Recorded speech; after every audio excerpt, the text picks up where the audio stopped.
छंड और मुंड नामक दैत्यों के मारे जाने तथा बहुत सी सेना का संहार हो जाने पर दैत्यों के राजा प्रतापी शुंभ के मन में बड़ा क्रोध हुआ और उसने दैत्यों की संपूर्ण सेना को युद्ध के लिए कूच करने की आज्ञा दी। वह बोला, आज उदायुध नाम के 86 दैत्य सेनापति अपनी सेनाओं के साथ युद्ध के लिए प्रस्थान करें।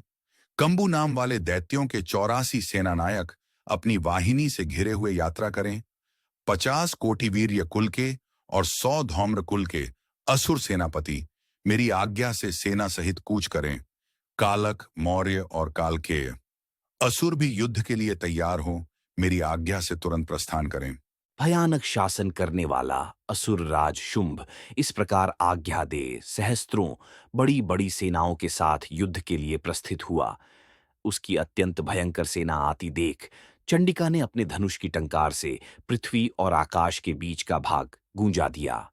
राजन, तदनंतर देवी के सिंह ने भी बड़े जोर जोर से दहाड़ना आरंभ किया। फिर अंबिका ने घंटे के शब्द से उस ध्वनि को और भी बढ़ा दिया।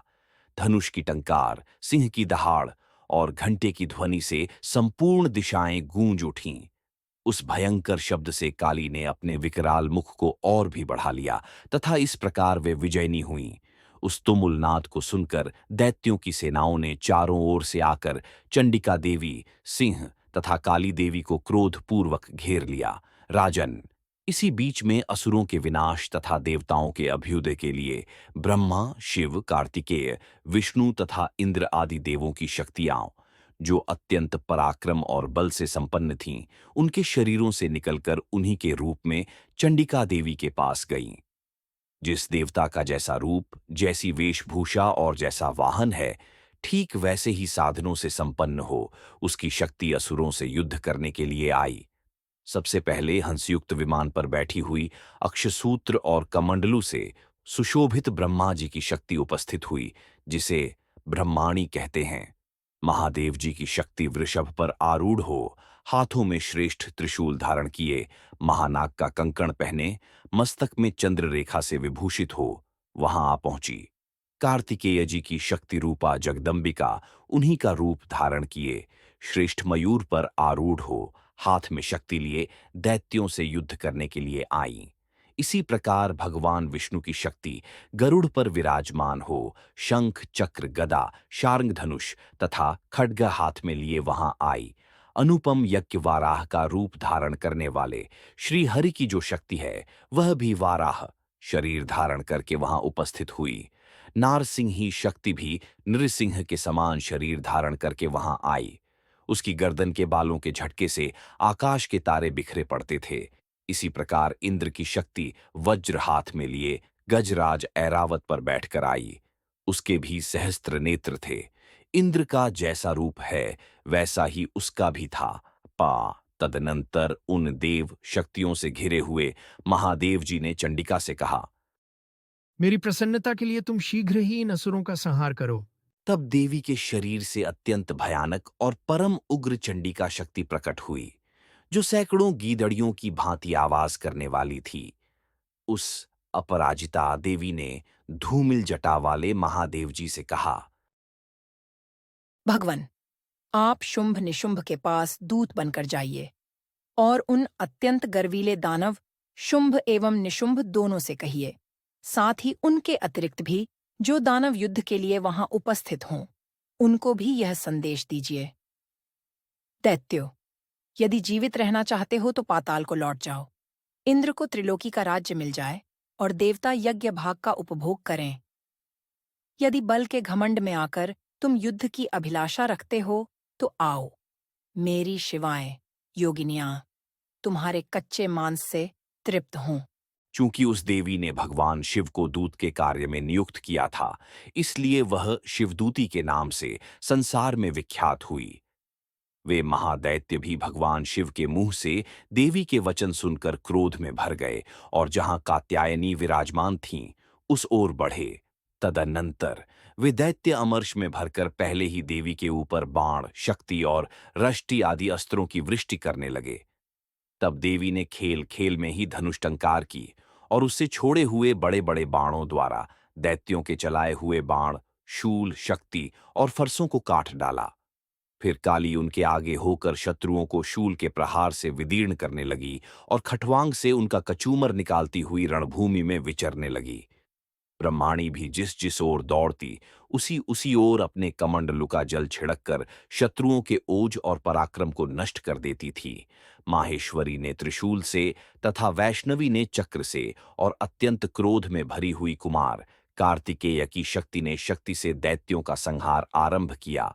इंद्र शक्ति के वज्र प्रहार से विदीर्ण हो सैकड़ों दैत्य दानव रक्त की धारा बहाते हुए पृथ्वी पर सो गए। वाराही शक्ति ने कितनों को अपनी थूथुन की मार से नष्ट किया, दाढ़ों के अग्रभाग से कितनों की छाती छेद डाली तथा कितने ही दैत्य उसके चक्र की चोट से विदीर्ण होकर गिर पड़े। नारसिंही भी दूसरे दूसरे महादैत्यों को अपने नखों से विदीर्ण करके खाती और सिंहनाद से दिशाओं एवं आकाश को गूंजाती हुई युद्ध क्षेत्र में विचरने लगी।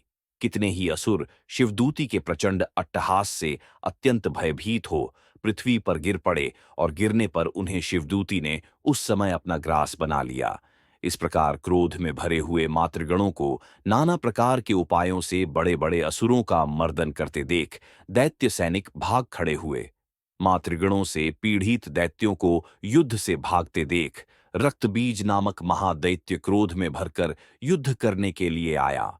उसके शरीर से जब रक्त की बूंद पृथ्वी पर गिरती, तब उसी के समान शक्तिशाली एक दूसरा महादैत्य पृथ्वी पर पैदा हो जाता।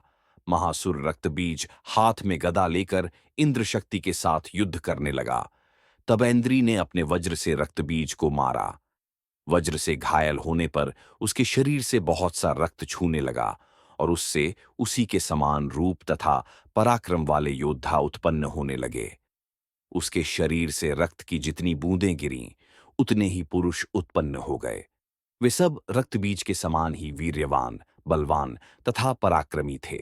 वे रक्त से उत्पन्न होने वाले पुरुष भी अत्यंत भयंकर अस्त्र शस्त्रों का प्रहार करते हुए वहां मातृगणों के साथ घोर युद्ध करने लगे। पुन वज्र के प्रहार से जब उसका मस्तक घायल हुआ, तब रक्त बहने लगा और उससे हजारों पुरुष उत्पन्न हो गए। वैष्णवी ने युद्ध में रक्तबीज पर चक्र का प्रहार किया तथा ऐन्द्री ने उस दैत्य सेनापति को गदा से चोट पहुंचाई। वैष्णवी के चक्र से घायल होने पर उसके शरीर से जो रक्त बहा और उससे जो उसी के बराबर आकार वाले सहस्त्रों महादैत्य प्रकट हुए, उनके द्वारा संपूर्ण जगत व्याप्त हो गया। कौमारी शक्ति से, वाराही ने खड्ग से और माहेश्वरी ने त्रिशूल से महादैत्य रक्तबीज को घायल किया। क्रोध में भरे हुए उस महादैत्य रक्तबीज ने भी गदा से सभी मातृशक्तियों पर पृथक पृथक प्रहार किया। शक्ति और शूल आदि से अनेक बार घायल होने पर जो उसके शरीर से रक्त की धारा पृथ्वी पर गिरी, उससे भी निश्चय ही सैकड़ों असुर उत्पन्न हुए। इस प्रकार उस महादैत्य के रक्त से प्रकट हुए असुरों द्वारा संपूर्ण जगत व्याप्त हो गया। इससे उन देवताओं को बड़ा भय हुआ। देवताओं को उदास देख चंडिका ने काली से शीघ्रतापूर्वक कहा,